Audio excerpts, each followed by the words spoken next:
हर हर महादेव दोस्तों, इस वीडियो में हम आपको एक ऐसे पवित्र स्थान की यात्रा के बारे में जानकारी देंगे जिसमें कहा जाता है कि हिंदू पुरानी कथाओं से जुड़ी यह भूमि जो कि भगवान ब्रह्मा, भगवान विष्णु, भगवान शिव और माता सती जी से जोड़ती है। यह ऐसी भूमि है जहां 33 हिंदू देवी देवता निवास करते हैं। यह हिंदुओं के लिए सभी तीर्थ स्थानों में से सबसे पवित्र स्थान माना जाता है और कहा जाता है कि यदि कोई इस भूमि पर 12 वर्षों तक तपस्या करता है तो वो ब्रह्मलोक में चला जाता है। तो इस वीडियो में हम आपको नैमिषारण्य धाम की कंप्लीट जर्नी के बारे में पूरी जानकारी देंगे।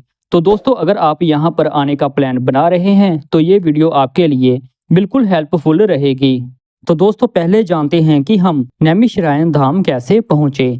नैमिषारण्य धाम जो कि उत्तर प्रदेश के सीतापुर जिले में गोमती नदी के किनारे पर स्थित है। तो इसके लिए आप सबसे पहले अपने किसी भी नजदीकी रेलवे स्टेशन से ट्रेन पकड़कर सीतापुर जंक्शन पर आ जाएं। सीतापुर जंक्शन बाकी सभी बड़े बड़े रेलवे स्टेशनों से जुड़ा हुआ है, तो आप बड़े ही आराम से अपने नजदीकी रेलवे स्टेशन से ट्रेन पकड़कर सीतापुर जंक्शन आप आ सकते हैं। सीतापुर जंक्शन से नैमिषारण्य धाम की जो जर्नी है वो सिर्फ 35 किलोमीटर की बाकी रह जाएगी। तो स्टेशन से बाहर ही आपको बस मिल जाएगी या फिर आप प्राइवेट टैक्सी भी कर आप नैमिषारण्य धाम आ सकते हैं। बाय चांस अगर आपको सीतापुर की ट्रेन नहीं मिली तो आप यहाँ पर उत्तर प्रदेश का मुख्य रेलवे स्टेशन लखनऊ पर आ जाएं। यहाँ पर आपको 100% ट्रेन मिल ही जाएगी। लखनऊ रेलवे स्टेशन से नैमिषारण्य धाम की दूरी लगभग 90 किलोमीटर की है। तो आप स्टेशन से बाहर ही बस ले लें और फिर बस लेकर आप सीधा पहुंच जाएंगे नैमिषारण्य धाम। दोस्तों, अगर आप बाय फ्लाइट से यहाँ पर आने की सोच रहे हैं तो आप यहाँ पर नियरेस्ट एयरपोर्ट जो कि लखनऊ में ही स्थित है, चौधरी चरण सिंह इंटरनेशनल एयरपोर्ट पर आ जाएं। एयरपोर्ट से बाहर ही आपको बस मिल जाएगी जो कि आपको नैमिषारण्य धाम पहुंचा देगी, लेकिन यह बस थोड़ी लिमिटेड आपको मिलेगी। तो आप प्राइवेट टैक्सी या फिर शेयरिंग टैक्सी कर आप नैमिषारण्य धाम आ सकते हैं, लेकिन ये थोड़ा आपको महंगा पड़ेगा। और हाँ दोस्तों, अगर आपको एयरपोर्ट से बाहर बस नहीं मिलती तो आप एयरपोर्ट से ही 14 किलोमीटर की दूरी तय कर लखनऊ बस स्टैंड आ जाएं और वहीं से आप बस लेकर नैमिषारण्य धाम आ सकते हैं। अगर आप उत्तर प्रदेश के आसपास के शहरों में रहते हैं तो आप बाय बस या फिर खुद के व्हीकल से भी बड़े ही आराम से नीमसार धाम आ सकते हैं। दोस्तों, नैमिषारण्य धाम में पार्किंग की बहुत सारी सुविधा उपलब्ध है। तो आप अपनी खुद के व्हीकल से आए हैं तो यहाँ पर आप अपनी गाड़ी बड़े ही आराम से पार्क कर सकते हैं।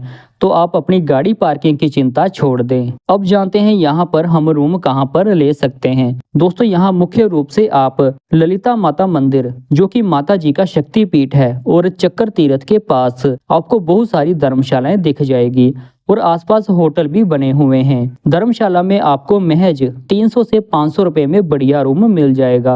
होटल में भी आपको 500 रुपए से लेकर 800 रुपए में बढ़िया रूम मिल जाएगा। अगर आपने एसी वाला रूम लेना है तो वो आपको 1000 रुपए में मिल जाएगा, जिसमें कि आप 3 से 4 लोग बड़े ही आराम से स्टे कर सकते हैं। दोस्तों, नैमिषारण्य धाम के पास आपको बहुत सारे शाकाहारी ढाबे दिख जाएंगे। यहाँ पर आप 80 रुपए से 120 रुपए भरपेट थाली भी खा सकते हैं। अब जानते हैं नैमिषारण्य में दर्शन करने के बारे में और कहाँ पर हम धार्मिक स्थानों पर घूम सकते हैं। दोस्तों, नैमिषारण्य में आप सबसे पहले जाएं चक्कर तीर्थ में, जहां पर कि आप जाकर स्नान करें। वेदों पुराणों में कहा जाता है कि भगवान विष्णु जी का जो सुदर्शन चक्र है वो इसी स्थान पर गिरा था और यहीं से इस स्थान की उत्पत्ति हुई थी। कहा जाता है कि यहाँ पर स्नान करने से पापों से मुक्ति भी मिलती है। इसी चक्कर तीर्थ के आसपास आपको बहुत सारे प्राचीन छोटे छोटे मंदिर भी दिखाई देंगे, जिसमें कि मुख्य रूप से आप बाबा भूतनाथ मंदिर, जहाँ पर कि आप महादेव जी के दर्शन करेंगे, और पास ही है नारायण धाम, जहां पर कि आप जरूर जाएं और दर्शन करें। बाकी आसपास भी छोटे छोटे प्राचीन मंदिर बने हुए हैं, तो आप सभी प्राचीन मंदिरों में जाएं और दर्शन करें। इसके बाद दोस्तों, यहीं से 600 मीटर की दूरी तय कर आप आ जाएंगे श्री देवी ललिता माता मंदिर, जो कि 51 शक्तिपीठों में से एक शक्तिपीठ माना जाता है। कहा जाता है कि इस स्थान पर माता सती जी का जो कि हृदय है वो यहाँ पर गिरा था। तो आप यहाँ पर जाएं और माता जी के दर्शन करें। उसके बाद यहीं पास ही आसपास के कुछ मंदिरों में घूमें। यहीं से 1.2 किलोमीटर की यात्रा तय कर आप आ जाएंगे हनुमानगढ़ी, जिसे कि पांडव किला भी कहा जाता है। हनुमानगढ़ी मंदिर जो कि नीमसार धाम से 700 मीटर की दूरी पर है, तो आप दोनों में से कहीं से भी पहले जा सकते हैं।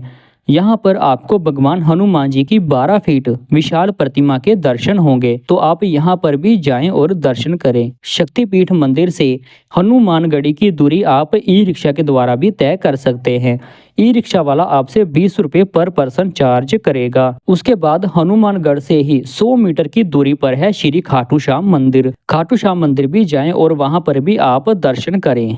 दोस्तों, हनुमानगढ़ी से ही 1.2 किलोमीटर की दूरी पर है त्रिशक्ति धाम मंदिर, तो आप वहां पर भी जा सकते हैं। हनुमानगढ़ी से ही लगभग 1 किलोमीटर की दूरी पर है व्यास गद्दी, तो आप यहां पर भी जा सकते हैं। दोस्तों, अगर आपने इन सभी स्थानों पर घूमना है तो आप पैदल भी यह दूरी तय कर सकते हैं या फिर आप ई रिक्शा भी बुक कर सकते हैं।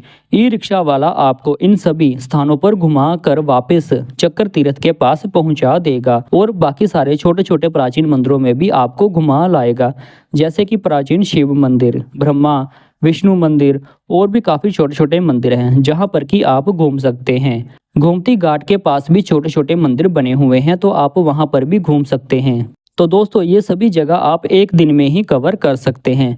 तो अगर आप नैमिषारण्य धाम आने की प्लानिंग कर रहे हैं तो आप 1 नाइट और 2 डे का ही प्लान बनाएं। एक दिन आपको यहीं पर लग जाएगा, एक दिन आप यहां पर सब कुछ एक्सप्लोर कर सकते हैं और एक दिन आपका आने जाने में लग जाएगा।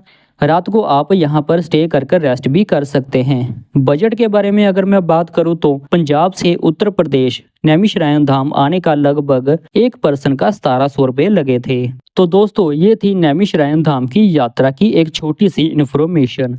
आशा करता हूँ कि यह आपकी नैमिषारण्य धाम की जर्नी को थोड़ा और आसान बनाएगी। बाकी अगर आपने कुछ पूछना है तो आप मुझे कमेंट में पूछ सकते हैं। कमेंट में राधे राधे भी लिखें।